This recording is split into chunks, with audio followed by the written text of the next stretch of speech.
¿Y si te dijera que un rey murió con una flecha en el pecho en lo que muchos creen fue un asesinato encubierto? Y que no fue el único misterio sin resolver. Desde danzas mortales en masa hasta nobles ahogados en excremento. La historia es mucho más extraña de lo que jamás imaginaste. En este video vamos a explorar 11 historias reales y absolutamente escalofriantes que parecen salidas de una serie de fantasía oscura, pero que ocurrieron de verdad. Reyes malditos, desapariciones sin rastro, epidemias inexplicables y hasta colonias perdidas fundadas por exiliados medievales. Hoy te invito a un viaje por los secretos más macabros, olvidados o simplemente increíbles de la historia. Prepárate, porque después de esto, no volverás a ver el pasado con los mismos ojos. Era una tarde de finales de verano en el año 1100. El rey Guillermo II de Inglaterra, conocido como William Rufus, por su tez rojiza o quizá por su cabello encendido, cabalgaba a través de los espesos y verdes matorrales del New Forest, persiguiendo un ciervo. Para el anochecer yacía muerto sobre el suelo del bosque, atravesado por una flecha en el pecho. Podría parecer una escena sacada de Game of Thrones, un rey muerto en lo que se reportó como un accidente de caza. Pero aquello no fue ficción. Fue el extraño y trágico final de un monarca que había gobernado Inglaterra por 13 años. Y lo más inquietante es que, más de 900 años después, aún no sabemos con certeza si fue un accidente o un asesinato cuidadosamente planeado. Guillermo Rufus fue el tercer hijo de Guillermo el Conquistador, el hombre que cambió para siempre la historia de Inglaterra con su victoria en Hastings en 1066. A la muerte del conquistador en 1087, su vasto dominio fue dividido entre sus 3 hijos varones.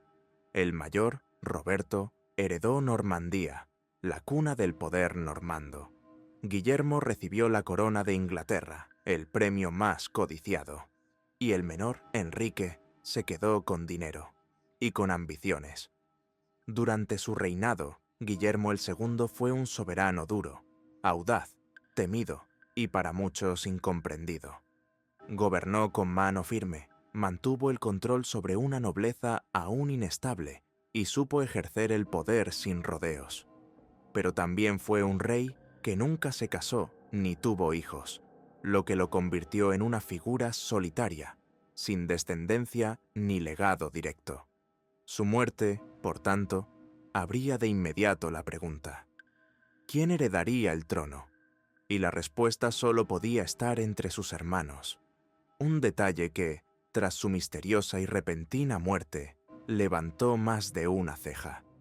Guillermo no solo era un monarca sin herederos, sino también un gobernante que desafiaba las normas morales de su tiempo. En una Inglaterra profundamente religiosa, su actitud hacia la Iglesia era agresiva, incluso escandalosa. Se enfrentó con ferocidad a los líderes eclesiásticos, en particular al arzobispo Anselmo de Canterbury, uno de los teólogos más respetados del continente. La disputa sobre la investidura, el derecho de nombrar obispos, se convirtió en una guerra abierta entre la autoridad divina y el poder real. Guillermo terminó por expulsar a Anselmo del reino, reafirmando su dominio sobre la Iglesia, pero también ganándose el odio de gran parte del clero. Los monjes de la crónica anglosajona, guardianes de la palabra escrita en una era de superstición y fervor, no fueron amables con su memoria. Lo retrataron como un rey impío, arrogante, cruel. En sus páginas, Guillermo aparece odiado por casi todos sus súbditos y aborrecido por Dios. Un juicio severo, pero que reflejaba el profundo malestar que su estilo de gobierno había generado en muchos sectores del reino. Aún así, Guillermo fue eficaz. Mantuvo el orden en un reino aún marcado por tensiones entre conquistadores normandos y pueblos anglosajones.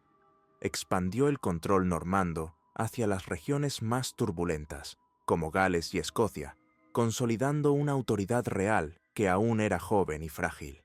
Su gobierno, aunque autoritario, estabilizó el legado de su padre.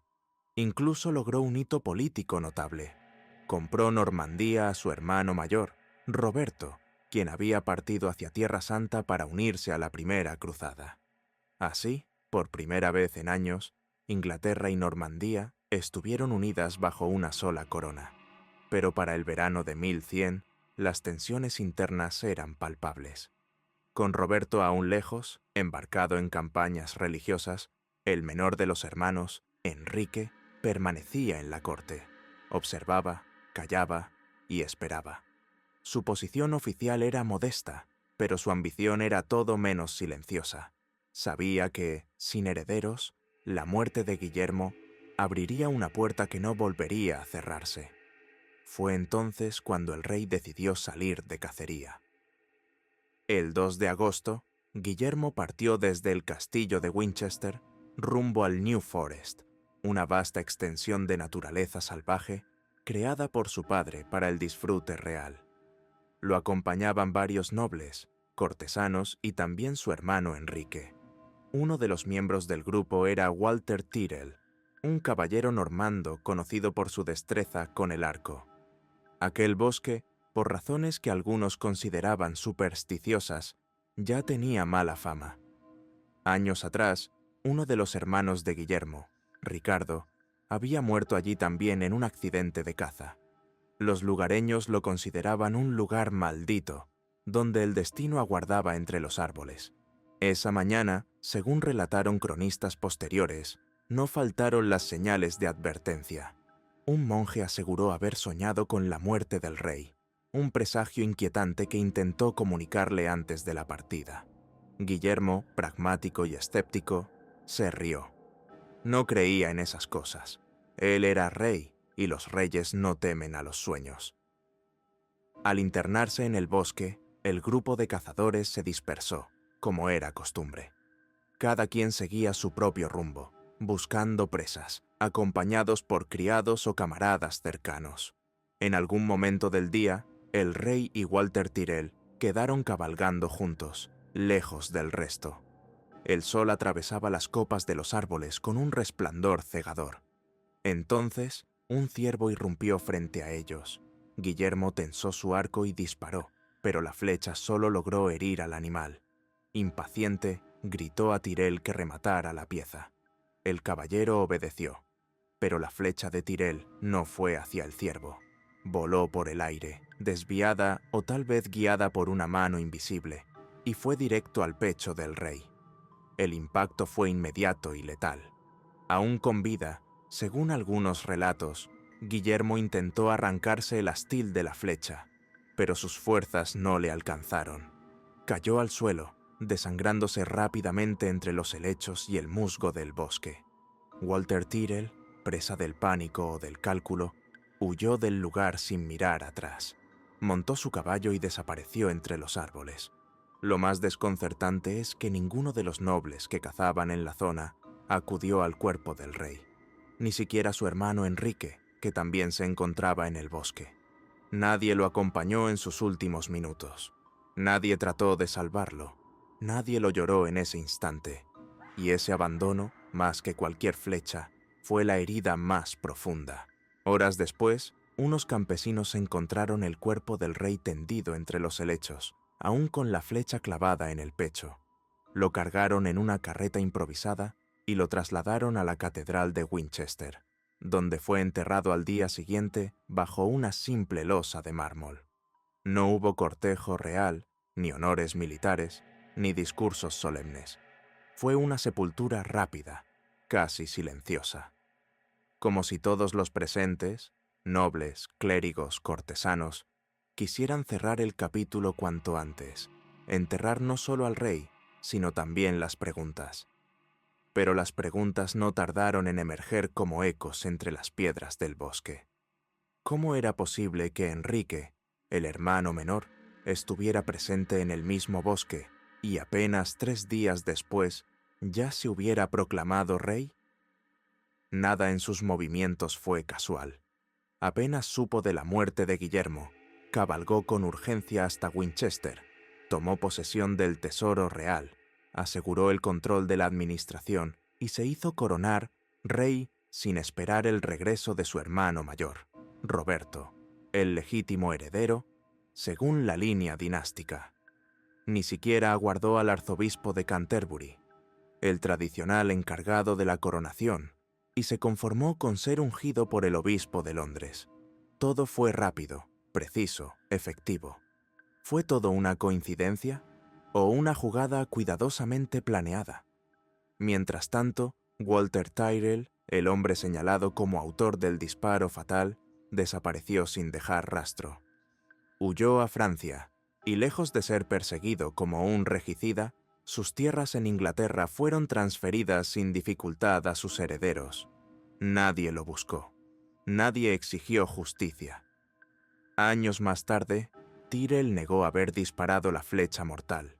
Alegó que otra persona lo había hecho. Pero para entonces, nadie parecía interesado en reabrir el caso. Lo que sí llamó la atención fue la rapidez con la que Enrique recompensó a varios de los nobles presentes aquel día en el bosque. Recibieron tierras, títulos, cargos en la corte. Fue una distribución de favores tan veloz como sospechosa. Para algunos, eran pagos por su apoyo al nuevo monarca. Para otros, sobornos encubiertos para garantizar el silencio. El bosque había hablado con sangre, y ahora el poder sellaba los labios de quienes sabían más de lo que debían. Hoy, casi 1000 años después, los historiadores siguen divididos. Algunos defienden la versión oficial, un accidente trágico, uno de los tantos peligros de una cacería medieval. Otros ven en esa muerte un crimen demasiado conveniente, con una sucesión demasiado limpia, en un contexto demasiado favorable como para que todo fuera simple azar. Porque Guillermo II murió justo cuando más le convenía a su hermano, sin esposa, sin herederos, sin aliados fuertes que reclamaran justicia. Con su hermano mayor ausente y el menor, observando desde la sombra, listo para ocupar su lugar sin vacilación. Fue una muerte oportuna. Fue una muerte sin testigos. Fue una muerte que cambió el rumbo de Inglaterra y cuya sombra aún proyecta dudas sobre la dinastía que la sucedió. Pero esta no sería la última vez que una muerte real levantaría sospechas. Apenas un siglo después, otro joven con sangre real desaparecería misteriosamente, mientras estaba bajo la custodia de su propio tío. Y a diferencia de Guillermo, esta vez ni siquiera se encontró su cuerpo.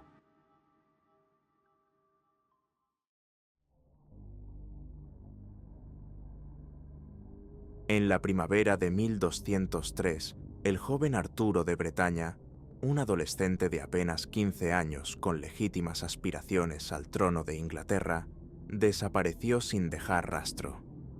Lo último que se supo de él es que se encontraba prisionero en un castillo normando bajo la custodia directa de su propio tío, el temido y polémico rey Juan sin tierra. Aquel silencio no fue solo inquietante, fue ensordecedor. En una corte medieval acostumbrada a proclamas, cartas y rumores constantes, la ausencia de cualquier mención sobre el destino de un príncipe real capturado fue, en sí misma, una señal alarmante, porque la desaparición de Arturo no solo eliminó a un potencial rival dinástico, desató una ola de sospechas, encendió rebeliones en Francia y en Bretaña, debilitó gravemente la legitimidad del monarca inglés y provocó una cadena de eventos que alteraría para siempre el destino político de Inglaterra y de su monarquía. Arturo había nacido con sangre real y con un destino aparentemente trazado desde la cuna. Era hijo de Geoffrey Plantagenet, el cuarto hijo varón del rey Enrique II de Inglaterra, y de Constanza, duquesa de Bretaña. A través de su madre, era heredero del ducado. Por su padre, estaba directamente conectado con la línea de sucesión inglesa. Por derecho de nacimiento, Arturo era nieto del mismísimo Enrique II, y sobrino tanto del célebre Ricardo Corazón de León como del infame Juan sin tierra. Pero lo más importante, y lo que muchos no olvidaban, su padre, Geoffrey, había sido mayor que Juan, lo que convertía a Arturo en el heredero legítimo al trono según las normas de primogenitura, la costumbre que daba prioridad a los hijos o nietos de los hermanos mayores. Ricardo, rey guerrero, cruzado y símbolo de valentía feudal, murió sin dejar hijos legítimos. Durante su reinado, llegó incluso a reconocer públicamente a Arturo como su sucesor en 1190, en ausencia de otras alternativas claras.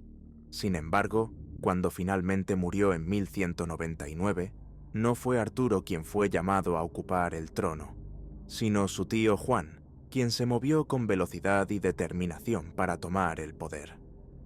Juan fue proclamado rey en Inglaterra, obtuvo rápidamente el apoyo de los barones anglo-normandos y consolidó su posición gracias a una red de alianzas y favores cuidadosamente tejida.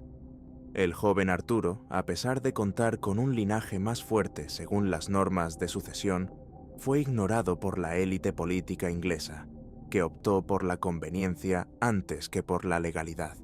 El trono, como tantas veces en la historia, no siempre se entrega al que tiene más derecho, sino al que llega primero y sabe conservarlo. En Francia, sin embargo, las cosas eran muy distintas. Mientras en Inglaterra el poder se inclinaba hacia la conveniencia política de un rey experimentado, en el continente el joven Arturo fue proclamado duque de Bretaña y reconocido como el legítimo heredero al trono de Inglaterra por el rey Felipe II de Francia. Para Felipe, Arturo no solo era el sobrino despojado de su legítimo derecho, sino también una ficha estratégica en el complejo ajedrez político de Europa occidental. Un adolescente con sangre Plantagenet en las venas y una causa justa bajo el brazo, era el peón perfecto para socavar el dominio inglés sobre sus extensas posesiones francesas. En poco tiempo, lo que había comenzado como una disputa dinástica se convirtió en una guerra abierta. En el año 1202, con apenas 15 años, Arturo tomó las armas. Marchó junto a tropas aliadas francesas y bretonas con la determinación de reclamar lo que él y muchos otros consideraban suyo por derecho. No se trataba solo de reconquistar un trono, sino de restaurar un linaje y vengar una traición. El episodio más audaz de esta breve campaña fue también el más arriesgado: el asedio al castillo de Mirabeau, donde su propia abuela, la legendaria Leonor de Aquitania, estaba refugiada. La reina madre, ya anciana pero aún influyente, se encontraba aislada, vulnerable. Arturo creyó que capturarla sería un golpe maestro, tanto político como simbólico, pero fue un error fatal. Juan, hasta entonces criticado por su ineptitud militar, reaccionó con una rapidez inusitada. Reunió una fuerza considerable, marchó de noche y sorprendió a las tropas rebeldes con una ofensiva relámpago. La operación fue un éxito total. Arturo fue capturado, sus aliados dispersados y su ambiciosa cruzada quedó truncada de forma repentina y humillante. El joven duque fue encadenado y trasladado primero al castillo de Falaise, una fortaleza temida por sus mazmorras oscuras. Más tarde fue llevado a Rouen, en Normandía, una prisión aún más imponente. Allí, rodeado de piedra fría, acero y silencio, Arturo desapareció. Y ahí se pierde la historia oficial. Nadie volvió a verlo. No hubo juicio, no hubo confesión, no hubo siquiera una ejecución pública que sirviera como advertencia. Solo un vacío, un silencio absoluto. Y ese silencio fue, en sí mismo, un grito de culpabilidad, de encubrimiento, de algo profundamente turbio. Los rumores empezaron a multiplicarse como ecos entre los muros de piedra. Algunos afirmaron que el rey Juan había ordenado que Arturo fuera cegado y castrado, con la intención de incapacitarlo físicamente para cualquier reclamación futura del trono. Otros contaban que, una noche, Juan se presentó en la celda del joven, borracho de ira, y lo asesinó con sus propias manos, arrojando después su cuerpo al Sena para que el río lo ocultara para siempre. Las sombras alrededor del crimen se hicieron más densas cuando, poco tiempo después, el carcelero de Arturo, un noble cercano al rey, fue generosamente recompensado con nuevas tierras y títulos. Más inquietante aún fue el destino de su esposa, Lady Matilda, quien públicamente acusó a Juan de haber matado a su sobrino. Fue arrestada, encerrada sin juicio, y murió lentamente de hambre en prisión. La venganza del rey había sido silenciosa y brutal. Para muchos, estos eventos no fueron casualidades. Fueron piezas de una conspiración cuidadosamente ejecutada para borrar a un heredero legítimo de la historia, y con él, cualquier amenaza al trono inglés. Pero el asesinato de Arturo, si es que lo fue, no eliminó el problema, lo multiplicó, porque a veces el crimen más eficaz no es el que se comete en secreto, sino el que deja suficientes pistas para que todos sepan, pero nadie pueda probarlo. Y ese fue precisamente el caso de Arturo de Bretaña. Su desaparición no solo provocó la indignación de la nobleza francesa, sino que le brindó al rey Felipe II la excusa perfecta para actuar. El tablero de poder europeo estaba a punto de girar, y con él el destino del rey Juan y de su imperio. Sea cual fuera la verdad, lo cierto es que la desaparición de Arturo marcó un antes y un después en la política medieval. En Francia, la indignación fue inmediata. Los nobles, horrorizados por lo que muchos consideraron un crimen vil contra un príncipe indefenso, se sublevaron contra el rey Juan. Felipe II, siempre astuto, no perdió tiempo. Utilizó la tragedia como justificación para tomar represalias. En cuestión de años, confiscó los vastos territorios continentales que alguna vez estuvieron bajo control inglés: Normandía, Anjou, Maine. Fue el golpe más devastador al llamado Imperio Angevino y el comienzo de su disolución. En Inglaterra, la situación tampoco mejoró. El silencio en torno a Arturo se convirtió en un símbolo de la crueldad del monarca. El rey Juan, ya impopular por sus exacciones fiscales y fracasos militares, vio crecer su leyenda negra. Aquellos que habían tolerado su ascenso al trono empezaron a preguntarse si también serían sacrificados cuando dejaran de ser útiles. Años más tarde, acorralado por una nobleza harta de su tiranía, Juan fue obligado a firmar la Carta Magna en 1215, un documento histórico que limitó por primera vez el poder absoluto del rey inglés. La muerte, o el silenciamiento, de un sobrino adolescente no solo destruyó una vida, sino que desestabilizó un reino, avivó una guerra y plantó las semillas de una revolución legal sin precedentes. Arturo de Bretaña pasó a la historia no como rey, ni como héroe de batallas, sino como un espectro, un símbolo trágico de lo que pudo haber sido, y una advertencia eterna de hasta dónde puede llegar el poder cuando se siente amenazado. Pero si la desaparición de un solo joven ya resulta siniestra, lo que sigue es aún más desconcertante, porque hay quienes aseguran que, tras perder su patria a manos de conquistadores extranjeros, cientos de exiliados anglosajones no desaparecieron, sino que emprendieron un viaje imposible hacia un rincón remoto del mundo, y allí, lejos de todo, fundaron una nueva Inglaterra.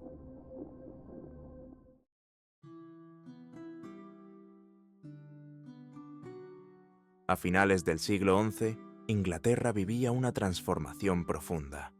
La conquista normanda de 1066 no solo había puesto fin a una dinastía anglosajona que llevaba siglos gobernando la isla, había trastocado por completo la estructura social, política y cultural del país.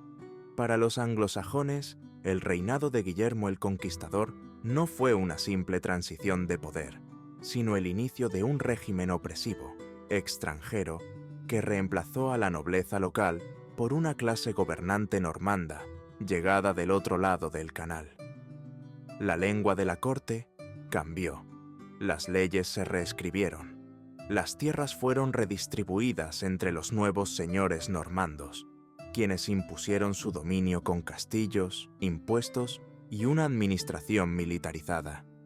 La vieja aristocracia anglosajona fue despojada de su poder casi por completo. Las antiguas costumbres, creencias y formas de gobierno fueron marginadas y en su lugar se impuso un sistema feudal más rígido, jerárquico y extranjero. Miles de nobles, soldados, artesanos y campesinos perdieron tierras, privilegios y estatus. Sus nombres desaparecieron de los registros oficiales. Sus linajes fueron desplazados por clanes venidos de Normandía, Bretaña y otras regiones del norte de Francia. Algunos intentaron adaptarse, aceptando cargos menores en la nueva estructura o pactando con los conquistadores. Otros resistieron desde la clandestinidad, provocando rebeliones locales, protegiendo costumbres ancestrales y escondiéndose en los márgenes del nuevo orden. Y un grupo, según cuentan ciertos textos medievales, decidió algo aún más radical: abandonarlo todo. No buscaron venganza ni integración, buscaron distancia. Cortaron sus lazos con la tierra que ya no sentían suya y emprendieron un viaje hacia lo desconocido, en busca de un lugar donde pudieran comenzar de nuevo sin el yugo normando sobre sus hombros. Fueron impulsados por la pérdida, sí, pero también por la esperanza de recuperar algo que sentían que les había sido robado: su identidad. De acuerdo con una fuente griega bizantina del siglo XII, un número considerable de exiliados anglosajones, quizá cientos, tal vez más, partieron hacia el este en una especie de éxodo silencioso, pero determinado. Dejaron atrás su patria ocupada, sus hogares confiscados, sus templos saqueados, sus juramentos rotos, y emprendieron una travesía arriesgada, bordeando las costas de Europa por el Mar del Norte y luego el Canal de la Mancha, hasta llegar finalmente a las aguas más cálidas del Mediterráneo oriental. Su destino final: las costas del vasto, lejano y fascinante imperio bizantino. Pero no eran refugiados comunes, y no viajaban como víctimas.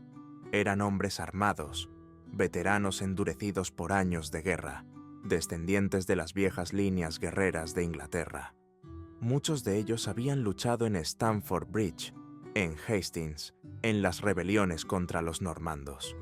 Eran soldados sin patria, pero con honor, desplazados, pero aún peligrosos. Guerreros de una estirpe derrotada, pero no doblegada. Al llegar a Constantinopla, la majestuosa capital del Imperio bizantino, centro del mundo cristiano oriental, conocida por sus cúpulas doradas y murallas inexpugnables, estos exiliados no pidieron caridad, ofrecieron acero. Pusieron su lealtad al servicio de quien pudiera ofrecerles un nuevo hogar y la posibilidad de seguir siendo lo que siempre habían sido: luchadores. El emperador Alejo I Comneno, astuto estratega y hábil político, comprendió de inmediato su valor. Siempre necesitado de tropas leales y experimentadas en un imperio asediado por enemigos en múltiples frentes, Alejo los aceptó y les abrió las puertas de la famosa Guardia Varega, una unidad de élite que servía como guardia personal del emperador. Esta fuerza, conocida por su fidelidad inquebrantable y su fiereza en combate, estaba integrada en su mayoría por escandinavos, descendientes de vikingos que años atrás habían seguido rutas similares. Los anglosajones, con su idioma germánico, sus hachas de guerra y su disciplina férrea, encajaron perfectamente. En poco tiempo, se ganaron un lugar destacado en la guardia. Traían consigo no solo su habilidad en el campo de batalla, sino una férrea lealtad al emperador, nacida del agradecimiento y de la necesidad de pertenencia. Eran extranjeros, sí, pero Constantinopla los acogió como lo que eran: soldados profesionales, listos para morir por su nuevo señor, siempre que éste no los traicionara como lo había hecho su antiguo rey. Pero los anglosajones no se detuvieron ahí. El exilio no era, para ellos, un punto final, sino una transición. Según el relato de Juan Zonaras, cronista griego del siglo XII, estos hombres, tras servir con lealtad en la Guardia Varega durante años, quizá décadas, solicitaron algo más que una espada que blandir y un uniforme imperial que vestir. Querían tierra, querían arraigo, querían construir algo propio, lejos del dominio normando que los había expulsado de su mundo. No pedían riquezas ni palacios, pedían un espacio donde pudieran volver a ser libres.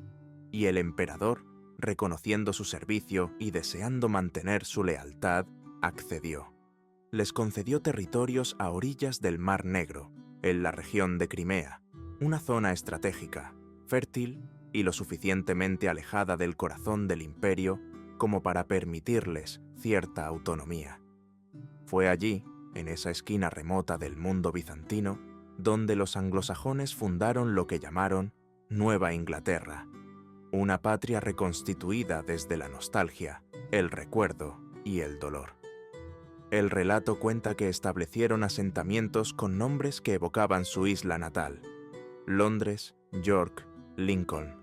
No eran simples homenajes, eran intentos desesperados por preservar su identidad, por replicar un hogar que ya no existía, por resistir el olvido. La historia es fascinante y profundamente enigmática. No existen pruebas arqueológicas contundentes que confirmen la existencia de esta colonia anglosajona en Crimea. No se han encontrado ruinas con inscripciones en inglés antiguo, ni tumbas con runas anglosajonas, pero tampoco se ha podido refutar del todo. El relato de Zonaras, aunque único, es detallado y coherente con otros registros de presencia extranjera en el imperio. Algunos historiadores creen que pudo tratarse de una exageración, una idealización o incluso una parábola política escrita siglos después. Otros sostienen que la colonia existió, aunque de forma efímera, y fue absorbida por los incesantes movimientos de pueblos, las guerras fronterizas y la lenta erosión del poder bizantino en esas regiones.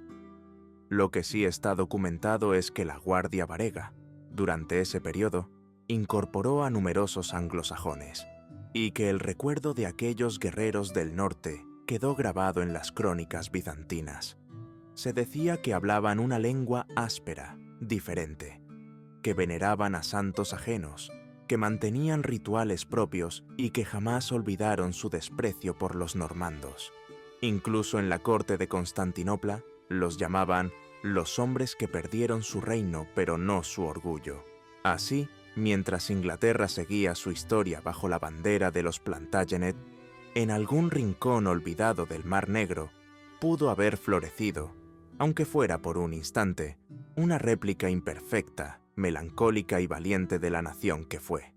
Y si esta historia suena a leyenda, la que viene a continuación se mueve entre la historia documentada y la pesadilla. Porque el siguiente protagonista fue real, con nombre, título y poder. Pero sus crímenes fueron tan oscuros que algunos lo consideraron un siervo directo del mismísimo infierno. Así, mientras la historia oficial de Inglaterra avanzaba bajo el mando de reyes normandos, consolidando castillos, cruzadas y linajes reales, lejos de allí, en una costa olvidada del Mar Negro, un grupo de exiliados intentaba reconstruir lo que el tiempo y la guerra les habían arrebatado. No era solo una colonia, era un acto de resistencia simbólica, una patria alternativa nacida del desarraigo, la nostalgia y la esperanza. Una comunidad que, aunque perdida en las nieblas del tiempo, nos recuerda que la identidad no siempre depende del territorio, sino de la memoria compartida. Porque no todos los derrotados se rinden. Algunos, simplemente, vuelven a empezar. Y si la idea de una Inglaterra reconstruida en tierras extranjeras ya parece un episodio improbable, lo que sigue nos sumerge en una historia aún más perturbadora. Esta vez, no se trata de un pueblo que huye del poder, sino de un hombre que lo ejerció con brutalidad. Un noble respetado, héroe de guerra y mariscal de Francia, que terminó sus días rodeado de acusaciones tan horribles, tan inhumanas, que incluso en una época de supersticiones y sangre, muchos creyeron que había hecho un pacto con el demonio.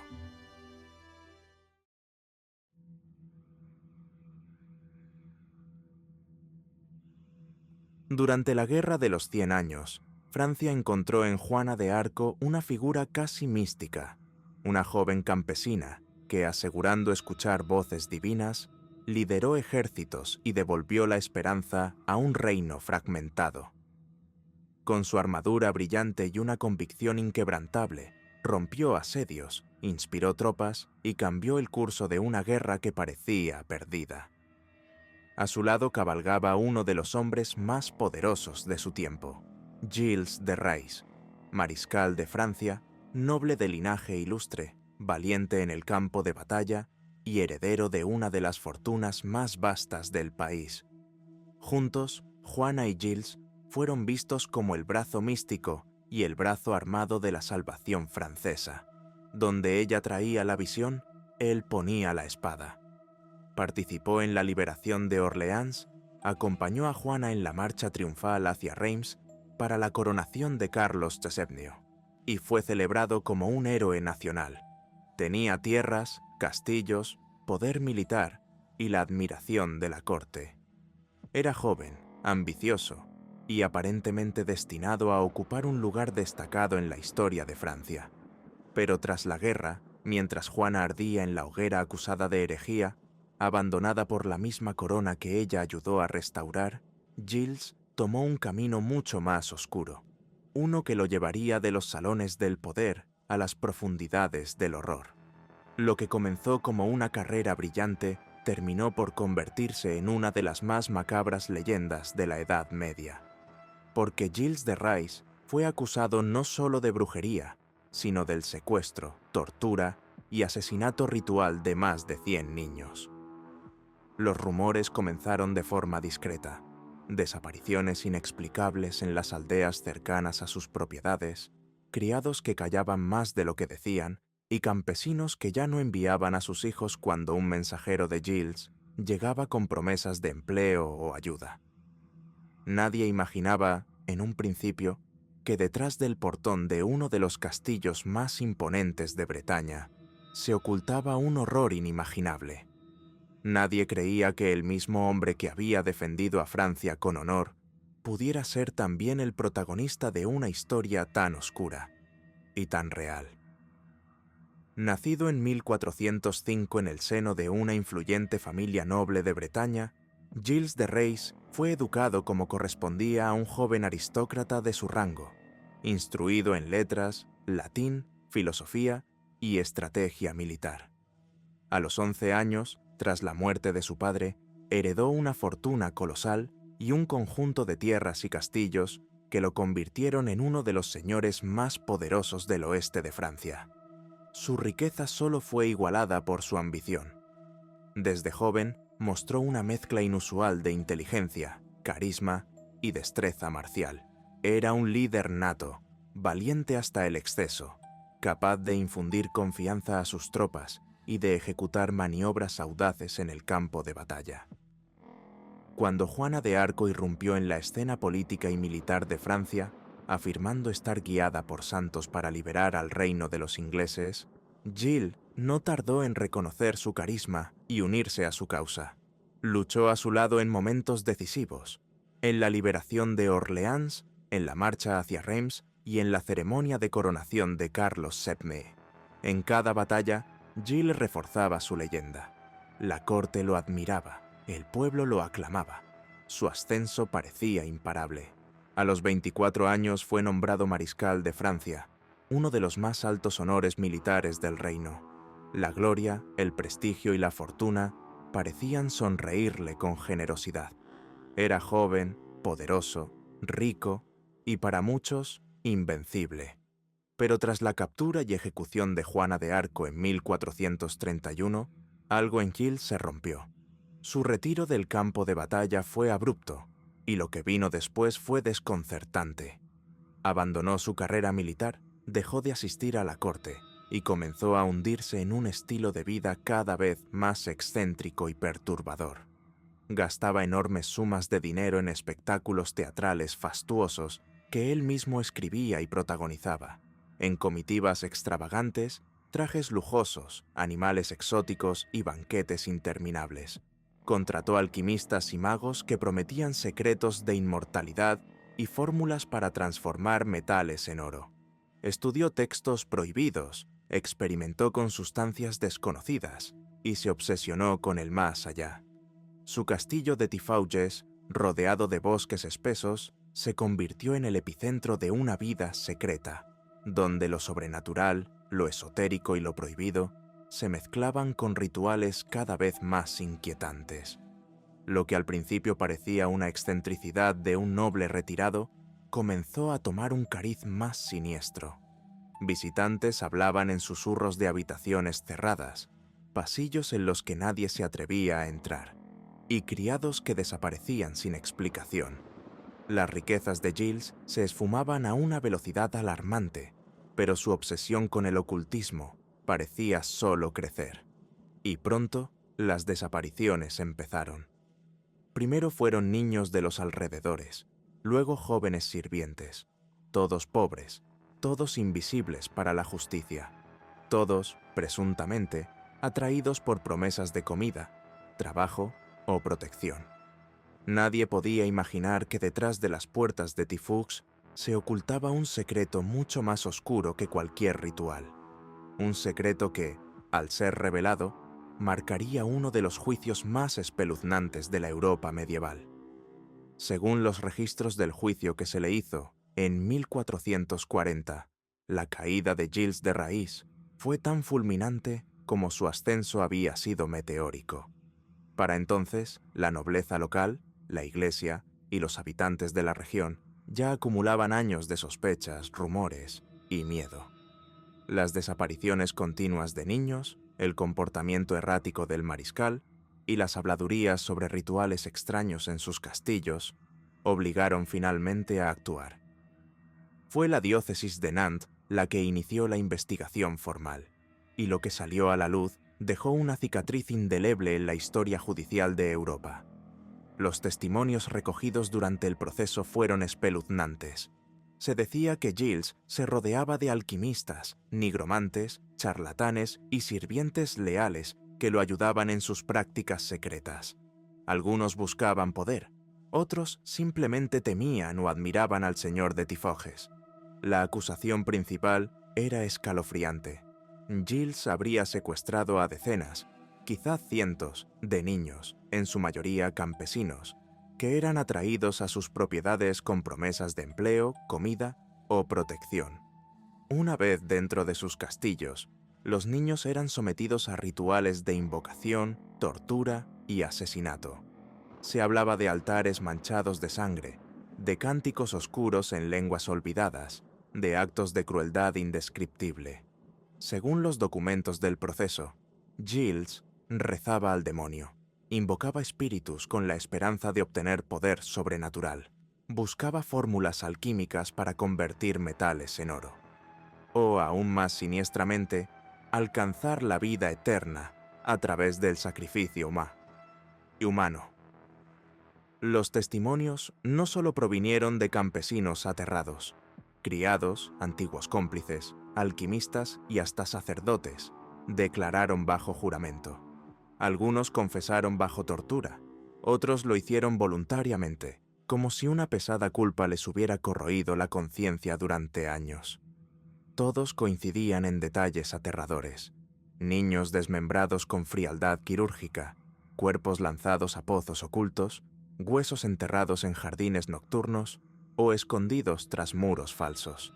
Se decía que Giles contemplaba las muertes con fascinación, que incluso participaba con una mezcla de éxtasis y delirio. Era, según los testimonios, un asesino ritual, un noble caído que había cruzado todos los límites de la razón y la humanidad. El juicio, presidido tanto por autoridades civiles como eclesiásticas, duró varias semanas. Giles negó las acusaciones al principio, pero acabó confesando. Lo hizo con detalles precisos, perturbadores y, según las crónicas, con una serenidad que heló a los presentes. Tal vez fue una estrategia, tal vez una muestra de locura, o tal vez una última forma de controlar el relato de su propia caída. Pese a su linaje, a su título de mariscal y a sus antiguos servicios a la corona, no hubo indulgencia. La gravedad de los crímenes, el número de víctimas y la presión pública hicieron imposible cualquier forma de perdón. Fue condenado a muerte. El 26 de octubre de 1440, en una explanada a las afueras de Nantes, Gilles de Rais fue ahorcado y luego quemado en presencia de una multitud aterrorizada. Así terminó la vida de uno de los personajes más contradictorios del medioevo francés. Héroe de guerra, señor feudal, criminal monstruoso. Un hombre que había estado junto a una santa y que, según muchos, terminó sirviendo al mismísimo demonio. Y si este caso parece propio de una pesadilla, la historia siguiente desafía la lógica misma.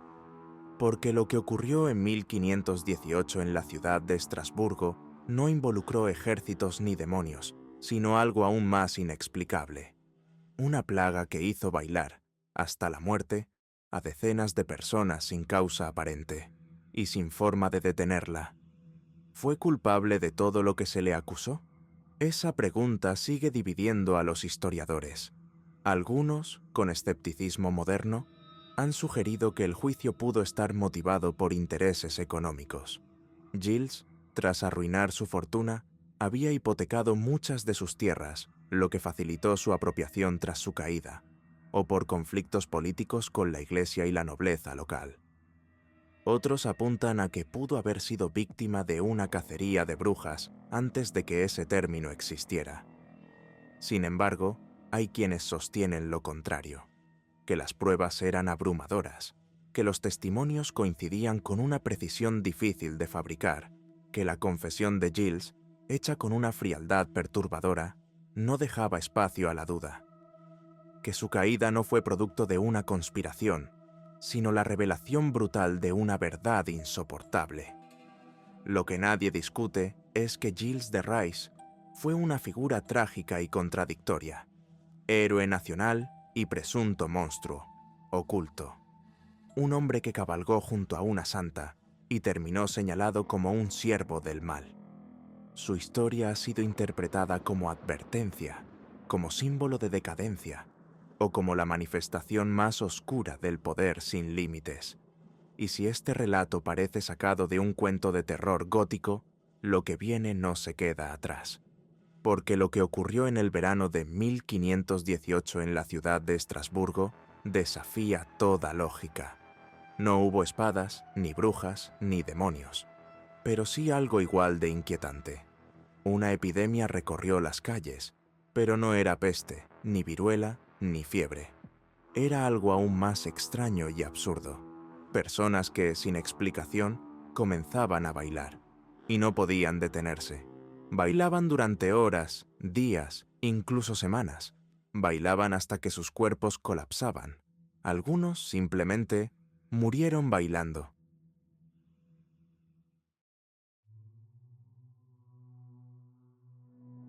Era el verano de 1518 en Estrasburgo, una ciudad imperial del Sacro Imperio Romano Germánico situada a orillas del Rin.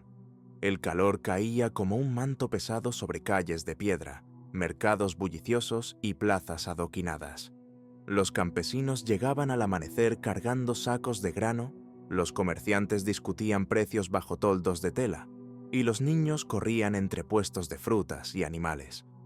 Nadie imaginaba que en cuestión de días, la ciudad sería tomada por una de las epidemias más extrañas y perturbadoras de la historia. Una plaga de baile. Todo comenzó de forma inofensiva. Una mujer, conocida por algunos cronistas como Frau Trofea, salió de su casa y empezó a bailar. Lo hizo en silencio, bajo la mirada curiosa de unos pocos vecinos. No había música, no había festividad, solo ella, moviéndose de forma compulsiva, como si algo invisible la impulsara. Sus pies golpeaban el suelo con una cadencia errática, sus brazos se alzaban y caían, su cuerpo se contorsionaba como marioneta sin hilos. Al principio, Los vecinos lo tomaron por una excentricidad, o tal vez un arrebato de locura. Pero las horas pasaron, y ella seguía danzando. No se detenía para comer, no pedía agua, no respondía a quienes le hablaban. Tampoco parecía disfrutarlo. No sonreía, no reía, no mostraba júbilo. Su rostro estaba tenso, sus movimientos cada vez más frenéticos, parecían dictados por una fuerza ajena a su voluntad. Al anochecer, aún bailaba. Cayó al suelo varias veces por el agotamiento, solo para levantarse de nuevo y continuar. Nadie entendía qué estaba ocurriendo. Al día siguiente, su cuerpo mostraba signos de fatiga extrema. Tenía los pies ensangrentados, las piernas temblorosas, la ropa empapada de sudor. Y sin embargo, seguía bailando. La multitud que se había formado a su alrededor pasó de la burla al desconcierto. Algunos intentaron detenerla, sujetarla, calmarla. No pudieron. Era como si su cuerpo ya no le perteneciera. Lo más inquietante no fue su resistencia, sino lo que ocurrió después, porque no fue la única. Otras personas comenzaron a imitarla. Primero una, luego dos, luego 5. Como si la danza fuera contagiosa, como si una fiebre invisible se propagara por el aire. En cuestión de días, ya eran decenas los que danzaban sin control en las calles de Estrasburgo, y nadie sabía por qué. Al día siguiente, otros se unieron. 5, 10, luego 20. En cuestión de días, ya eran decenas. Cuerpos que se retorcían, sudaban, colapsaban y seguían bailando. Algunos gritaban como si quisieran detenerse pero no pudieran. Otros lloraban, desesperados, agotados, sin entender por qué sus pies no obedecían. Algunos parecían completamente en trance, ajenos al mundo, atrapados en un bucle de movimientos frenéticos que los alejaba cada vez más de la realidad. Bailaban de día y de noche, en medio del mercado, en las iglesias, en los callejones, bajo el sol abrasador y bajo la lluvia. Bailaban hasta que sus cuerpos ya no podían sostenerse. Los cronistas contemporáneos hablaban de entre 400 y 500 personas afectadas en pocas semanas. La ciudad, atónita, se vio invadida por una coreografía involuntaria, caótica, que convertía cada rincón en un escenario grotesco. La gente ya no se agolpaba a mirar por curiosidad, sino por temor. Había quienes rezaban, otros huían, y muchos empezaban a pensar que la ciudad estaba maldita. Los médicos descartaron causas sobrenaturales. En una época donde las enfermedades solían explicarse por la ira divina o la brujería, su diagnóstico fue casi moderno. Se trataba, según ellos, de un desequilibrio en los humores corporales, una fiebre inducida por el calor extremo, la tensión emocional o un exceso de sangre caliente. Su recomendación, sin embargo, fue desconcertante. En lugar de aislar a los afectados o tratar de calmarlos, sugirieron que se les permitiera seguir bailando, que sudaran el mal hasta purgarlo del cuerpo. Así que las autoridades obedecieron. Mandaron construir un escenario en la plaza principal. Contrataron músicos profesionales para acompañar la danza. Acondicionaron salones y pabellones para que los danzantes pudieran moverse libremente. Incluso se contrató personal para vigilar que no se interrumpiera el proceso. La ciudad, convertida ya en un extraño teatro del absurdo, presenció cómo una epidemia se trataba con más del mismo mal. Pero la situación se salió de control. Las víctimas no mejoraban, empeoraban. Los músicos seguían tocando, pero los cuerpos caían. Algunos murieron de agotamiento puro, otros de infartos, derrames cerebrales o colapsos múltiples. El número exacto de muertos se ha perdido en los registros, pero los testimonios coinciden en que fueron muchos. La música, lejos de calmar la plaga, la exacerbó. Era como si el ritmo hiciera más profundo el trance, como si cada tambor, cada flauta, empujara a los cuerpos al límite. La ciudad se vio superada. Lo que había comenzado como una curiosidad se convirtió en tragedia. El silencio ya no era deseado, era urgente. Las autoridades comenzaron a desmontar los escenarios, a callar los instrumentos. Pero la pregunta ya era otra. ¿Qué demonio, metafórico o real, se había apoderado de Estrasburgo? Con el paso de las semanas, la ciudad entró en pánico. La música enmudeció, los músicos fueron despedidos y los escenarios desmantelados. Ya no se trataba de permitir que los afectados sacaran la enfermedad. Ahora era cuestión de contener una tragedia que amenazaba con devorar la ciudad entera. Las autoridades ordenaron cerrar los salones, cancelar todas las festividades y detener cualquier intento de baile, aunque fuera involuntario. Los enfermos más graves fueron trasladados, casi en secreto, lejos del centro urbano. Su destino fue un santuario remoto, en lo alto de las colinas, dedicado a San Vito, un santo asociado desde la Edad Media con los convulsos, los epilépticos y, curiosamente, los bailarines. Allí, rodeados de bosques y silencio, fueron sometidos a rituales religiosos, misas especiales, letanías, ayunos, procesiones. Se colocaron estatuas del santo en las capillas, se ofrecieron exvotos, se rezó día y noche. Y poco a poco, la epidemia desapareció. No hubo cura milagrosa, no se descubrió un veneno, simplemente cesó, tal como había empezado, sin aviso ni lógica. Los cuerpos dejaron de bailar, la fiebre cesó, el silencio volvió a Estrasburgo, aunque ya no era el mismo. Era el silencio que sigue a la confusión, a la muerte, al miedo que no se puede nombrar. ¿Qué ocurrió realmente en Estrasburgo aquel verano de 1518? La respuesta sigue siendo objeto de debate. Algunos historiadores modernos sostienen que fue un caso extremo de histeria colectiva, una respuesta psicosomática masiva provocada por el estrés crónico, la inseguridad económica, las hambrunas recientes, las plagas anteriores y la presión religiosa. En una época de sufrimiento generalizado, la mente colectiva habría encontrado su forma de gritar a través del cuerpo. Otros sugieren una causa más tangible: el cornezuelo del centeno, un hongo que infecta los granos y que contiene alcaloides con efectos similares al LSD. Su consumo accidental puede provocar alucinaciones, espasmos musculares, convulsiones, incluso estados cercanos al trance. Pero no hay consenso, no hay pruebas definitivas, solo quedan crónicas, descripciones y la certeza de que algo extraño, algo profundamente humano y al mismo tiempo incomprensible, sucedió. La plaga del baile sigue siendo uno de los grandes enigmas médicos y sociales del Renacimiento. Una advertencia de lo frágil que puede ser la línea entre lo real y lo absurdo, entre lo físico y lo mental, entre el individuo y la multitud. Porque en el corazón de Europa, en pleno siglo XVI, una ciudad entera bailó hasta caer, sin música, sin razón y sin saber por qué. Y si esta historia revela cómo el cuerpo puede convertirse en escenario de lo inexplicable, la que viene a continuación se escribe con tinta roja. Porque en una mañana helada de enero, frente a las puertas de un palacio imperial, un disparo cambió la historia de Rusia. Fue el día en que la protesta pacífica de un pueblo se transformó en masacre, y en el inicio de una revolución que haría temblar al mundo.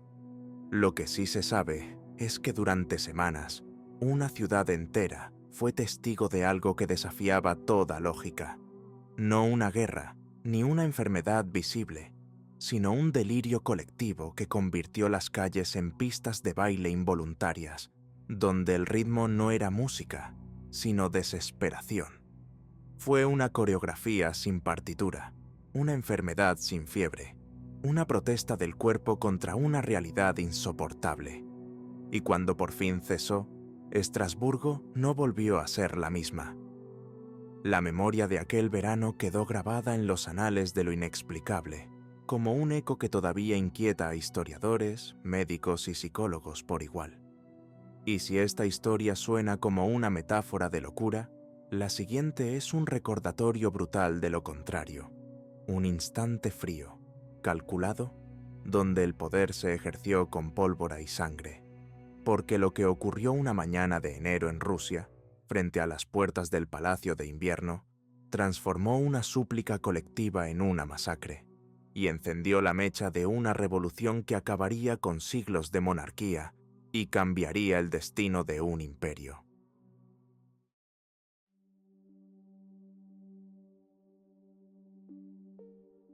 San Petersburgo, 22 de enero de 1905. La mañana era gélida, con el río Neva cubierto de hielo y las calles del centro imperial silenciosas bajo una capa de nieve. Pero esa quietud era solo aparente.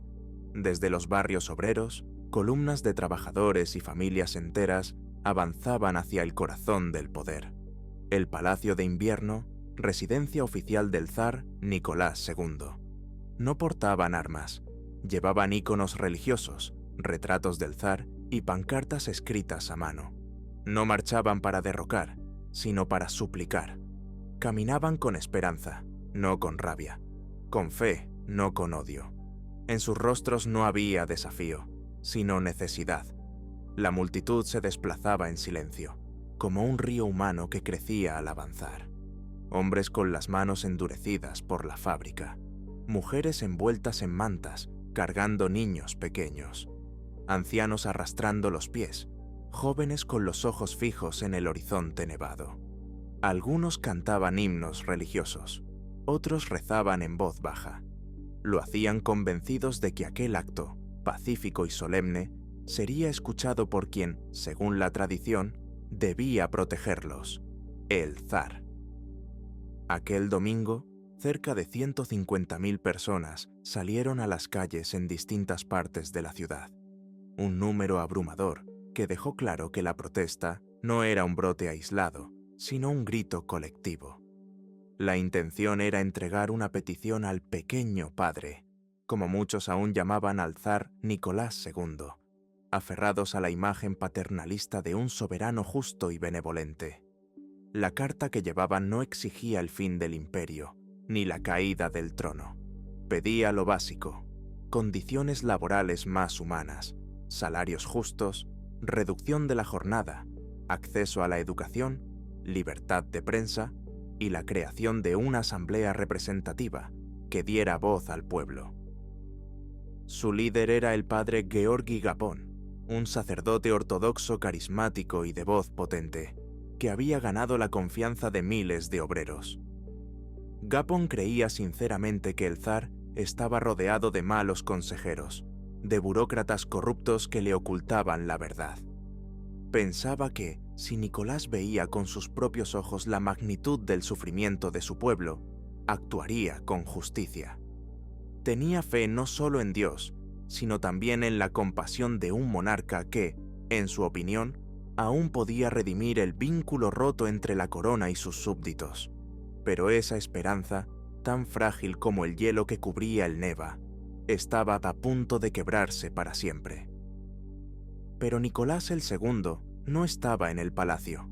Había sido advertido del plan con antelación y, temiendo desórdenes o simplemente aconsejado por su entorno, abandonó la ciudad junto a su familia. En su lugar, dejó a sus tropas al mando de oficiales con órdenes estrictas: no permitir que nadie se acercara al complejo imperial. No importaba si eran manifestantes armados o familias con niños. La consigna era mantener el orden a toda costa. Cuando las primeras columnas llegaron a las inmediaciones del Palacio de Invierno, lo hicieron en silencio, con la nieve crujiente bajo sus pasos y el frío cortando el aliento. Esperaban ver al zar salir al balcón, recibir su carta, escuchar sus demandas. En cambio, se encontraron con una línea de soldados formados, fusiles cargados y rostros tensos.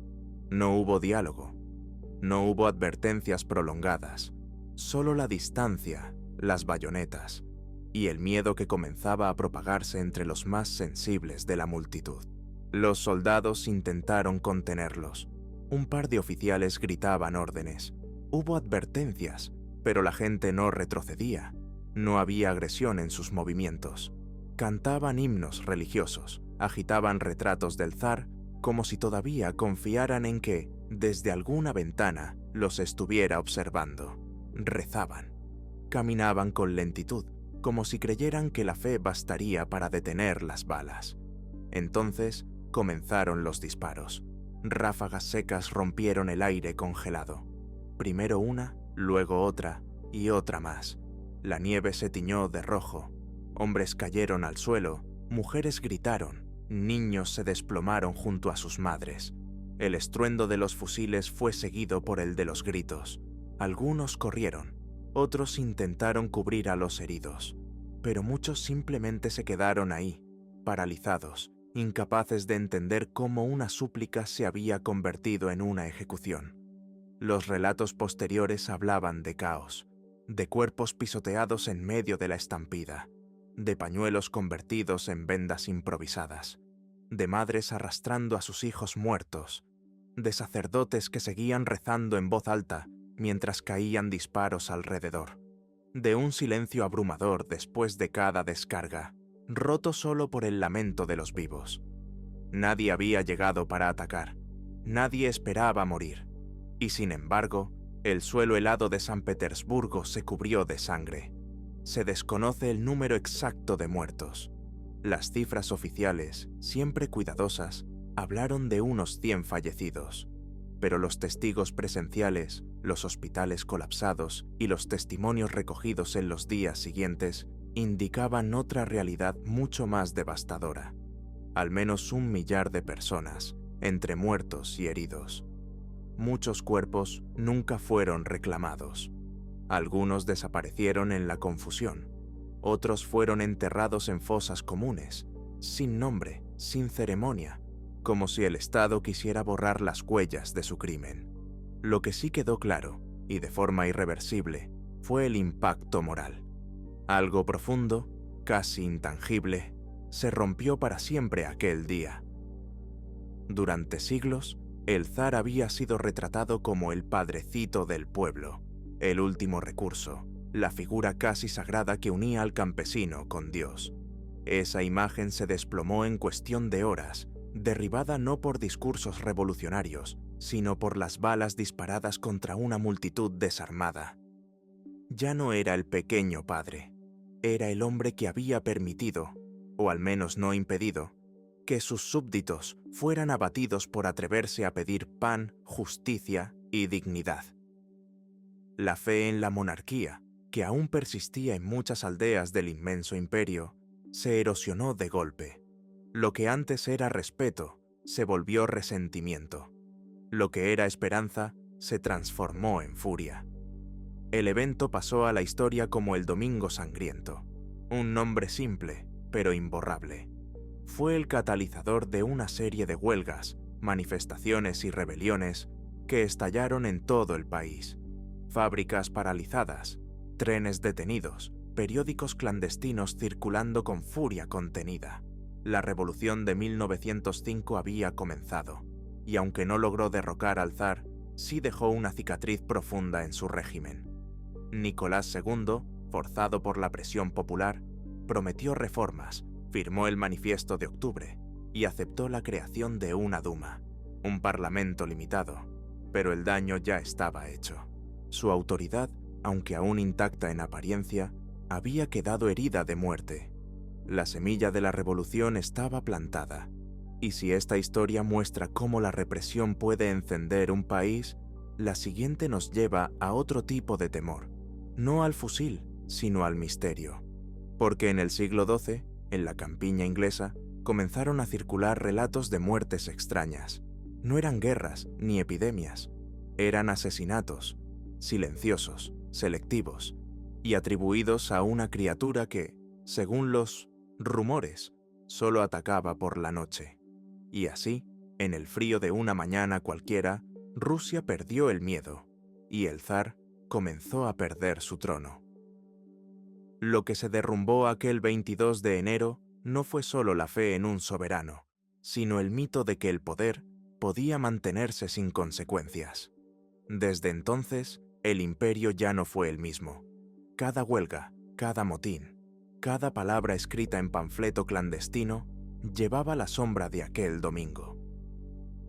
El eco de los disparos frente al Palacio de Invierno aún resonaría 12 años después, cuando la Revolución de 1917 pondría fin definitivo a la dinastía Románov. Pero si este episodio marcó el principio del fin de una monarquía, la siguiente historia nos lleva aún más atrás, a un momento en que el poder no cayó por guerras ni revueltas, sino por una catástrofe tan absurda como macabra.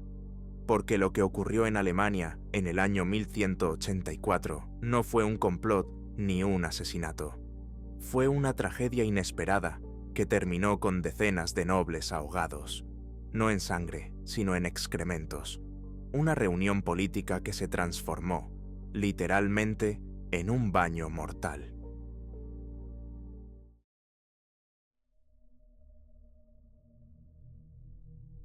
Año 1184. En el corazón del Sacro Imperio Romano Germánico, la ciudad de Erfurt se preparaba para recibir a decenas de los hombres más poderosos del reino. Era una convocatoria importante. Enrique VI, hijo del emperador Federico Barbarroja, había llamado a una asamblea extraordinaria para resolver una disputa entre dos nobles rivales. La reunión se celebraría en la sala principal de la Catedral Episcopal, construida sobre una antigua estructura de madera. Era pleno verano. Los cielos estaban despejados y la atmósfera, aunque tensa por la política, tenía un aire ceremonial. Los nobles llegaron desde todos los rincones del imperio: condes, duques, barones, obispos. Se calcula que más de un centenar de figuras importantes estaban presentes ese día, reunidas bajo el mismo techo para discutir la paz, o al menos fingirla. Vestidos con sus mejores galas, portaban anillos de sello, espadas decorativas, túnicas de seda bordada y capas que arrastraban sobre el suelo de piedra. El protocolo era riguroso: saludos formales, silencios pesados, miradas recelosas. Enrique VI presidía la reunión desde una plataforma ligeramente elevada, símbolo de su autoridad imperial en representación de su padre. Las tensiones eran evidentes. Los bandos enfrentados apenas se miraban, y cada palabra estaba cargada de cautela. Pero también había una cierta confianza implícita. Estaban en un recinto sagrado, un lugar donde las disputas se resolvían con palabras y juramentos, no con espadas. La sala estaba construida sobre una estructura de madera envejecida, sostenida por vigas que nadie había inspeccionado en décadas. Bajo sus pies, oculto tras gruesas losas de piedra, se encontraba el sistema de desechos del antiguo monasterio, una cámara profunda y oscura que servía como letrina común. Aquel detalle, olvidado por casi todos, sería el que transformaría una sesión política en un episodio grotesco y trágico. Pero lo que no sabían era que bajo la sala de reuniones se encontraba una enorme cámara de desechos, una letrina común construida siglos atrás, sobre la cual se había alzado el nuevo edificio sin mayores refuerzos, y con el peso combinado de tantas personas, armaduras, mobiliario y tensión acumulada, la tragedia se volvió inevitable. Sin previo aviso, el suelo colapsó. El estruendo fue brutal, un crujido sordo, seguido de un rugido de madera que se parte, y luego el grito colectivo de más de un centenar de hombres cayendo al vacío. Decenas de nobles cayeron en masa a través del piso, desplomándose directamente dentro del pozo de excrementos medieval. Gritaron, se agitaron, intentaron aferrarse a lo que fuera, pero no había a qué. Algunos murieron al instante por la caída, otros por el impacto contra las paredes de piedra, y muchos más por la avalancha humana que los aplastó en la oscuridad. Pero lo más espantoso vino después. Lo que encontraron abajo no era tierra firme, ni agua, ni siquiera barro común. Era una mezcla densa, pútrida y sofocante de aguas negras, restos humanos, desechos acumulados por generaciones. Una trampa asfixiante de la cual era casi imposible salir. Varios se ahogaron en cuestión de minutos, otros quedaron atrapados en medio de cuerpos y armaduras, mientras el hedor se volvía tan insoportable como el terror. Los que no murieron de inmediato gritaban con desesperación, pidiendo ayuda. Algunos intentaron escalar las paredes viscosas, pero resbalaban y volvían a hundirse. Los que miraban desde arriba estaban paralizados. No sabían cómo ayudar sin caer también. La escena era dantesca. El recinto sagrado se convirtió, en segundos, en una fosa común viva. Y la tragedia, como todo en aquella época, fue interpretada por muchos como un castigo divino. Los que no murieron en la caída intentaron escapar. Pero en medio del caos, con los cuerpos empujándose, el aire irrespirable y sin escaleras ni ayuda inmediata, pocos lograron salir. Los gritos se fueron apagando a medida que la mezcla letal hacía su trabajo. Enrique VI, que se encontraba en una parte más elevada de la sala, apenas a unos metros del desastre, logró mantenerse a salvo. Vio caer a sus vasallos, aliados y enemigos por igual, sin poder hacer nada más que contemplar el colapso. Al menos 60 nobles murieron aquel día, víctimas no de la espada ni del veneno, sino de una estructura olvidada, de una cámara séptica convertida en tumba. La tragedia se propagó como una advertencia. Si ni siquiera los príncipes y condes estaban a salvo bajo techo, ¿quién lo estaba? El desastre de Erfurt no solo fue una tragedia humana, sino un golpe simbólico. En una época donde el poder se asociaba con grandeza, con linajes divinos y pactos de sangre, este evento dejó una lección cruda. Ningún título, corona ni blasón podía salvarte de un suelo podrido, o de caer, literalmente, en la mierda de la historia. Y si esta historia parece sacada de una sátira grotesca, la siguiente ofrece un contraste absoluto, porque en lugar de burla, lo que ocurrió fue interpretado como un milagro. Durante un asedio feroz en el siglo XVII, una ciudad sitiada y al borde de la rendición encontró esperanza en lo imposible.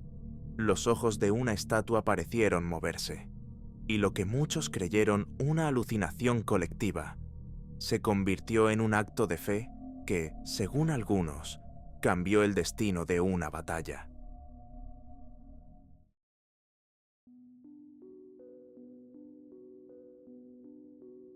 Año 1643.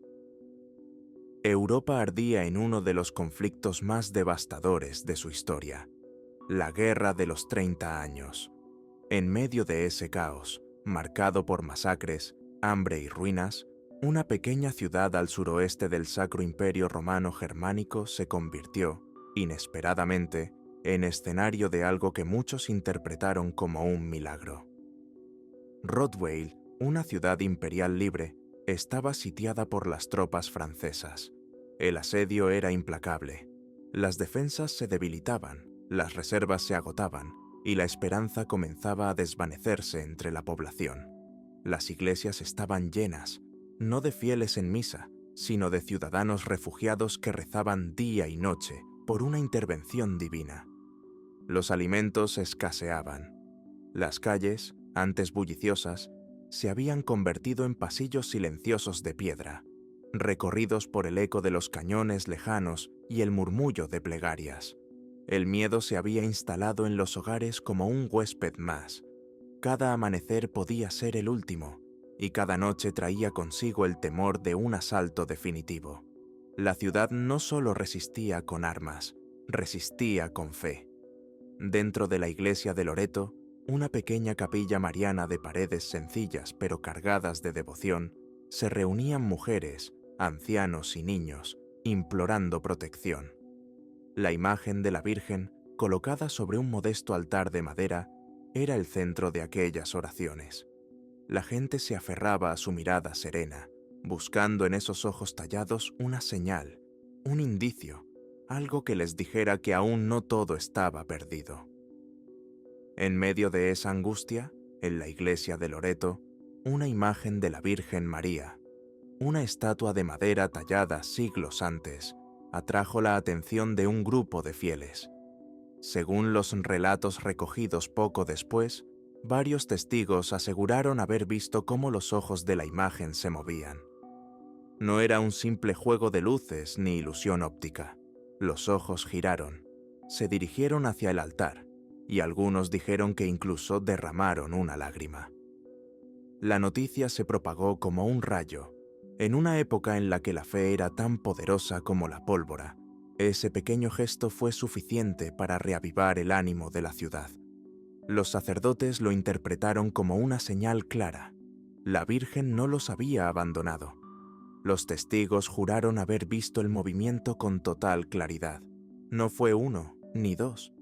Fueron decenas los que afirmaron, entre sollozos y oraciones, que los ojos de la estatua se habían posado sobre ellos, como una madre que vigila a sus hijos en peligro. Algunos aseguraron que la imagen había cambiado levemente su expresión, de serena a compasiva. Otros dijeron que sintieron un estremecimiento en el aire, como si algo invisible pero sagrado hubiera atravesado las paredes de la iglesia.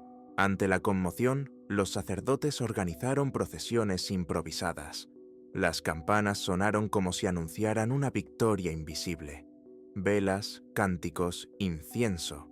La ciudad, sitiada por fuera, parecía resistir gracias a una fuerza interior que no venía de las armas, sino de la devoción. Durante esos días, el pánico dio paso a la esperanza, y la esperanza a la resistencia. Los cronistas de la época dejaron constancia escrita de lo ocurrido, y aunque algunos lo atribuyeron a la sugestión colectiva, para los habitantes de Rottweil no fue una ilusión, fue un mensaje, un acto divino, y estaban decididos a defenderlo hasta el final. Pocos días después, cuando los sitiadores estaban a punto de lanzar el asalto final, una contraofensiva inesperada desde el exterior forzó a las tropas francesas a retirarse. La ciudad se salvó. Y para los habitantes de Rottweil no hubo dudas. La estatua había intercedido. Lo que parecía una derrota inevitable se transformó en una victoria atribuida a lo sobrenatural. Durante siglos, el episodio fue venerado como un milagro mariano. La estatua de Loreto se convirtió en objeto de peregrinación, y los registros del obispado recogieron testimonios, declaraciones juradas y hasta dibujos que intentaban representar el movimiento inexplicable de los ojos. Sugestión colectiva, truco de la vista, fenómeno psicológico inducido por el terror, tal vez. Pero para los que lo vivieron, fue un momento de gracia en medio del infierno. Y si este episodio alimentó la esperanza de una ciudad sitiada, quizás nos deja una última lección, que incluso en medio del horror, el ser humano sigue buscando señales de algo más grande, de algo que le dé sentido al caos. Porque la historia no solo está hecha de batallas, reyes y tratados, también de fe, azar y momentos inexplicables que cambian el curso de los acontecimientos. Hoy recorrimos episodios insólitos, desde tragedias escondidas bajo suelos podridos hasta estatuas que, según cientos de testigos, lloraron por sus fieles. Y si algo nos demuestra todo esto, es que el pasado es mucho más extraño y fascinante de lo que solemos imaginar. Si te gustó este viaje por los rincones más curiosos de la historia, suscríbete para no perderte el próximo. Déjame en los comentarios cuál de estas historias te impactó más, y si conoces a alguien que disfrutaría de esto tanto como tú, comparte este video ahora.